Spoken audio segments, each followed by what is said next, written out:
Durante el segundo viaje de Francisco Pizarro, Bartolomé Ruiz capturó unas balsas, en las que traían muchas piezas de plata y oro para adorno de sus personas, para hacer rescate con aquellos con quien iban a contratar, en que intervenían coronas y diademas y cintos y puñetes y armadas como piernas y petos y tenazuelas, y cascabeles y sartas y mazos de quentas y rosecleres, y espejos guarnecidos de la hecha plata y tazas, y otras vasijas para beber.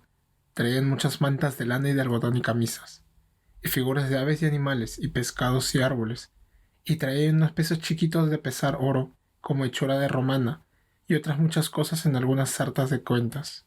Traían para rescatar por conchas como corales, de que ellos hacen cuentas y blancas que traían el navío cargado de ellas. Este encuentro sería interpretado como la evidencia de la existencia de un comercio interregional andino, no solo previo a la conquista hispánica, sino incluso de época preincaica. Mi nombre es Sergio Sáez, y en este episodio de Más de 200 hablaremos del comercio chinchano.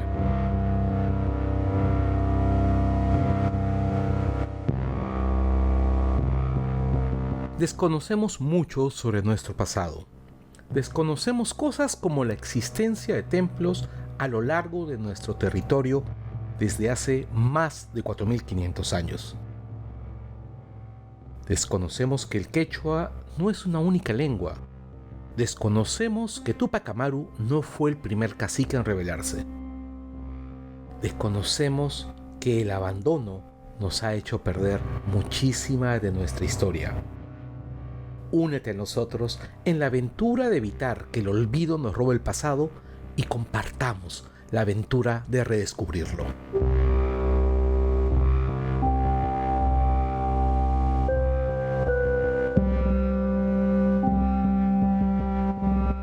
El señorío de Chincha es una de las numerosas entidades políticas que existieron en los Andes centrales antes de la expansión del Tahuantinsuyo. Ubicado en la costa sur del Perú, en el actual departamento de Ica, el señor de Chincha era tan importante que era el único al que se le permitía ir en andas junto con el Inca. Es más, este gobernante estuvo presente en la plaza de Cajamarca el día de la captura de Atahualpa y fue asesinado por Juan Pizarro. Pero no nos desviemos y vayamos a nuestro tema. ¿Cómo fue el periodo anterior a la conquista incaica? ¿Cómo era el señorío de Chincha?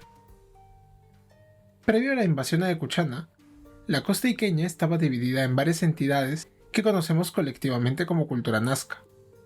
En ese contexto, el Valle de Chincha era un área periférica, en la cual la ocupación humana era modesta y dispersa.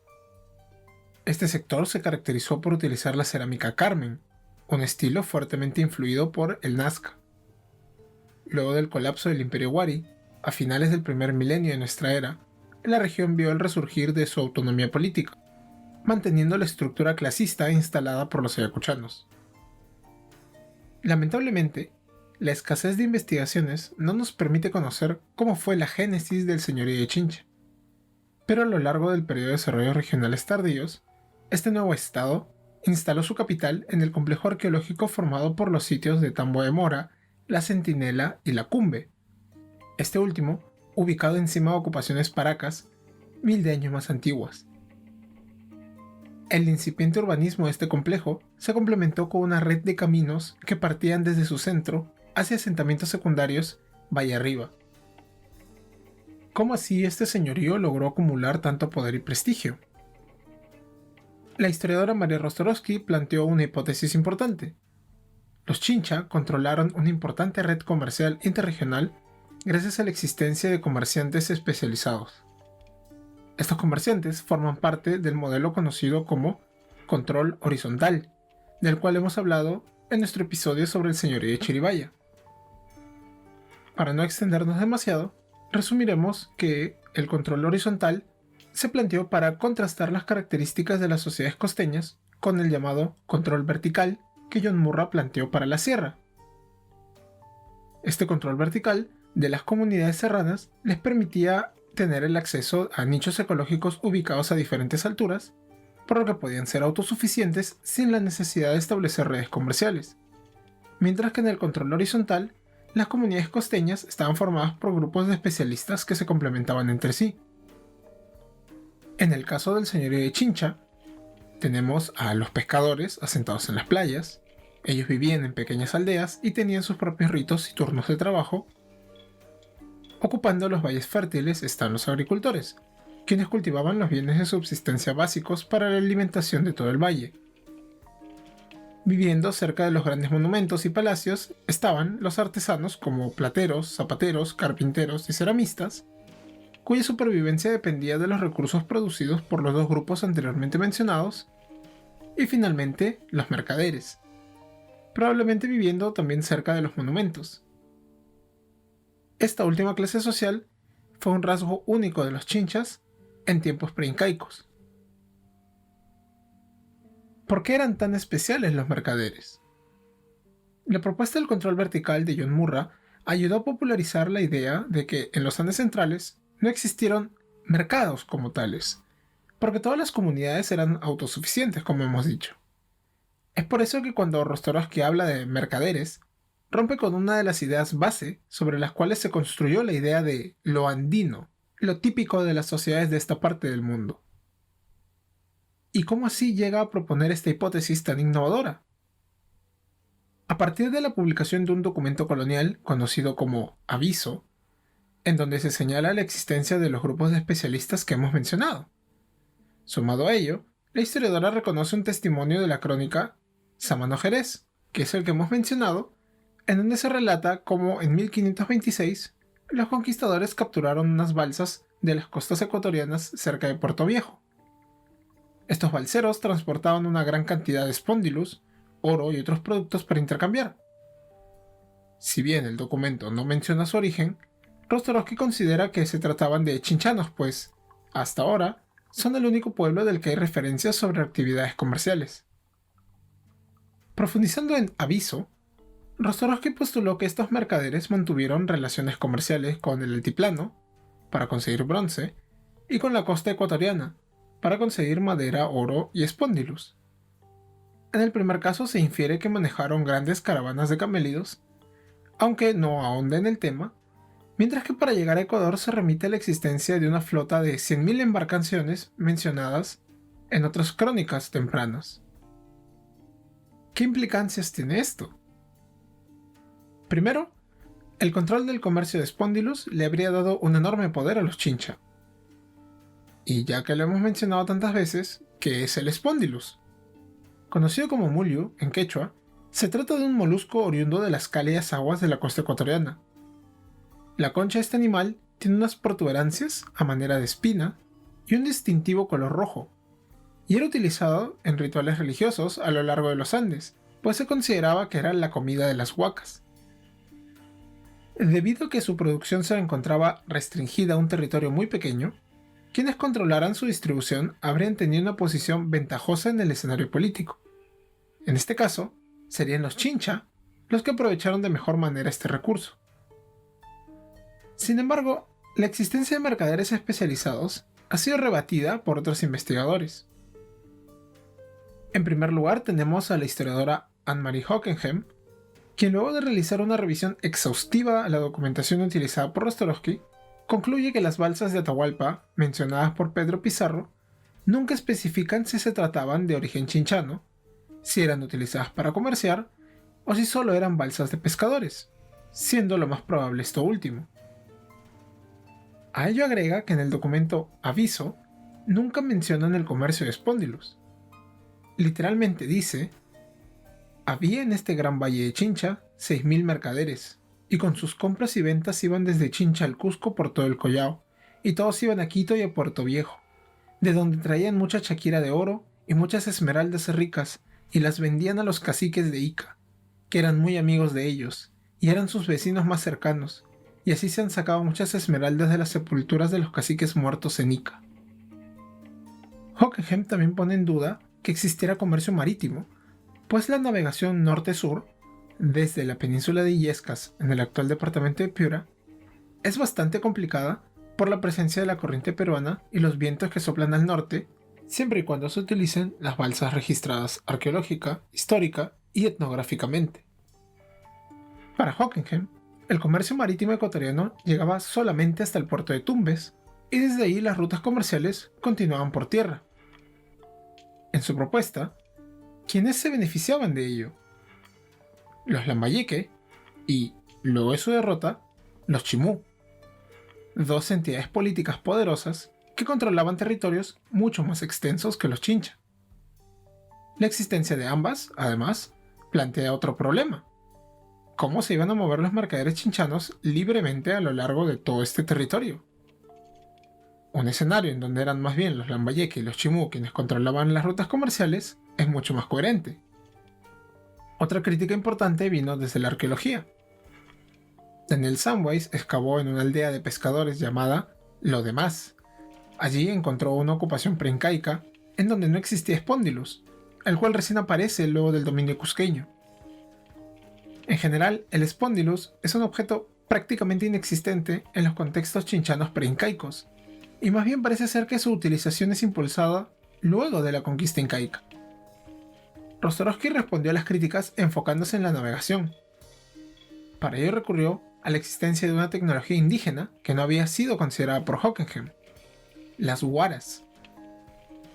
Se trata de un juego de tablas de madera utilizado como timón y quilla para la navegación.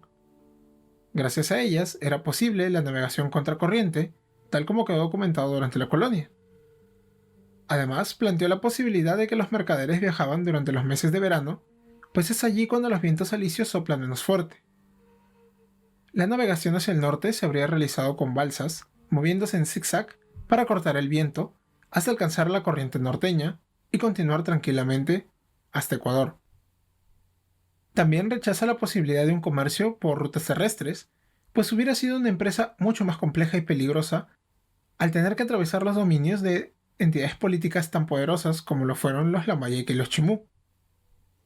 Debemos señalar, sin embargo, que los otros cuestionamientos quedaron sin resolver, por lo que, hasta ahora, el debate sobre el comercio marítimo hacia el Ecuador sigue abierto. ¿Y qué sucede con el comercio hacia el altiplano? Esta parte de la propuesta de Rostorowski no ha recibido la misma atención que el comercio marítimo. Quizá porque el Spondylus fue un producto tan importante en la historia andina que ha llamado muchísimo más la atención, quizá por el menor número de investigaciones arqueológicas en el territorio entre Chincha y el Titicaca. Curiosamente, la propuesta más desarrollada en torno a este comercio ha venido desde la lingüística. Inicialmente, el lingüista Alfredo Torero planteó que fueron los mercaderes chinchanos quienes difundieron el quechua 2B hacia el sur y hacia el norte, evolucionando luego en el actual quechua ecuatoriano. Todo ello basándose en el poderío político y económico que habría tenido el señorío de Chincha. Por otro lado, Rodolfo Cerrón Palomino considera que hubo dos entidades políticas que impulsaron el quechua en el sur: el señorío de Chincha con el quechua 2B y la Confederación Chanca con el quechua 2C. Si quieren algunos detalles sobre las divisiones dentro de la familia lingüística del quechua, les recomiendo escuchar nuestro primer episodio en donde ahondamos más en este tema. Pues bien, debido a que, como hemos señalado, los estudios sobre el señorío de Chincha son limitados, esta es una propuesta que aún necesita de corroboración arqueológica. Lo mismo con el caso Chanca, pues la Confederación es una propuesta que, si bien es aceptada por gran parte de la comunidad arqueológica, sobre todo sureña, es también muy discutida porque no existen evidencias materiales lo suficientemente sólidas como para hablar de una alianza multiétnica de esta magnitud. Es por todos estos problemas, todos estos debates, que la existencia de un comercio chinchano de gran escala, si bien es popular, no está escrita en roca. Hay muchos otros temas para seguir discutiendo e investigando, como la difusión de las otras variedades del quechua, las instalaciones de los mercaderes, las rutas específicas de comercio, la importancia interregional de Chincha en el contexto del periodo de desarrollos regionales tardíos, etc. Por lo que nos encontramos ante un fértil campo para nuevos estudios históricos, arqueológicos y lingüísticos.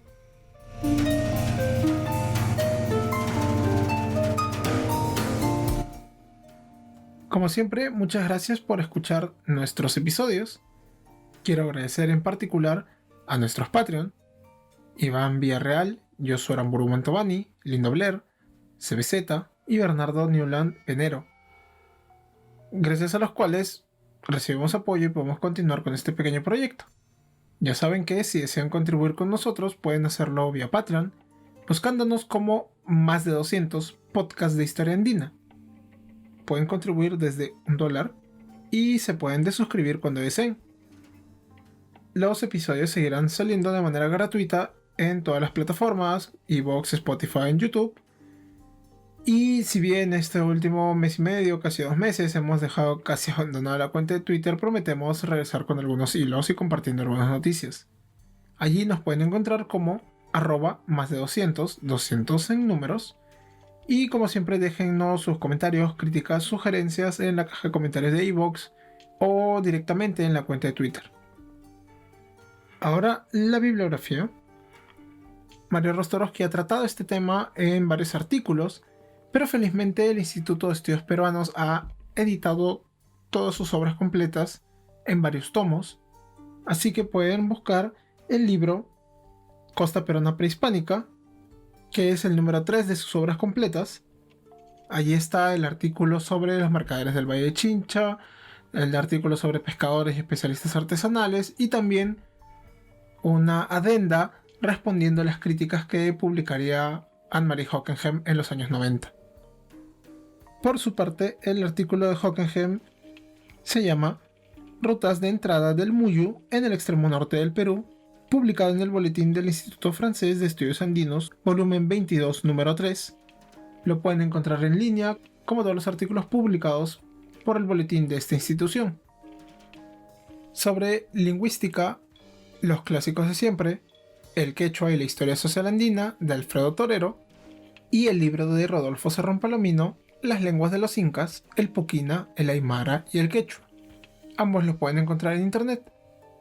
Y quiero resaltar la importancia de recurrir también a los estudios lingüísticos para la reconstrucción histórica del pasado andino y no solo quedarnos en las fuentes escritas y en las fuentes arqueológicas. Y no tengo nada más que agregar. Espero que les haya gustado. Nos vemos en el siguiente episodio. Hasta pronto.